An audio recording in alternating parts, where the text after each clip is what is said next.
Now that the G20 summit is over and the international delegation, aka visitors, are on their way back home, it is time to go back to reality and deal with our very own domestic socio-economic issues decisively without fear or favor, whether you are a top government official to the lowest. During this past weekend, we were just not in the business of airing our dirty linen in front of the visitors. You wait for the visitors to depart, and then after you have closed the doors, then you can deal with each other as family members in this beautiful Mzansi. Of course, we must appreciate when good work is being done by those that are in power, and use the same energy when we criticize them constructively so that they can also pull up their socks. So we just needed to clear that air. So now we are back to normal. Asidlali la.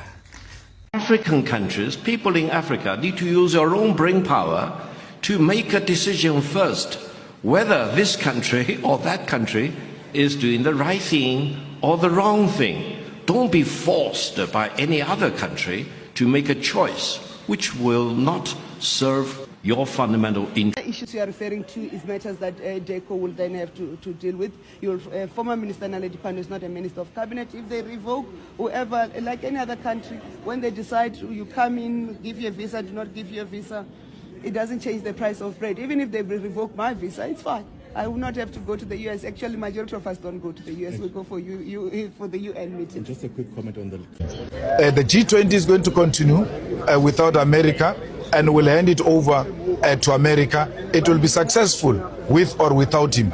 And that will demonstrate to him that he is not alpha and omega in the world. Very difficult situation now, especially with the G20 coming and we are hosting it. So your government ought to be very careful on how we go about it, try to trade and do the counter offers and all of that. Once the G20 is done, we must come back to this racist. They need to be charged with serious charges of engaging in activities that undermined the sovereignty of the South African state. South Africa as a state must never be compromised by racist interest of a tiny minority, which we must deal with decisively. We are now going to have visitors. You know, even when we are fighting at home, when there are visitors, we behave differently. But we have seen the AfriForum and them are not wanting to behave differently, in acknowledgement that there are visitors coming, and we must not show our dirty linen to our visitors.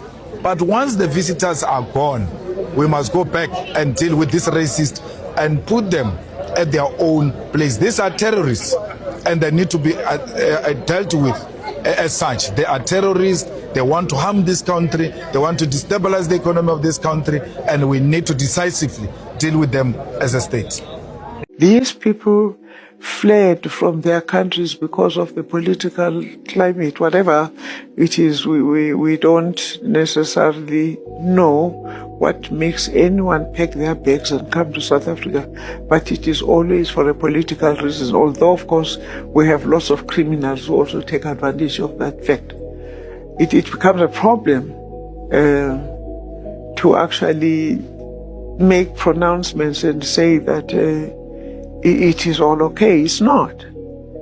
We seem to need to go back to the drawing board on a lot of issues, especially such as the porous borders we have in South Africa. How do we control this type of flooding the country with foreigners?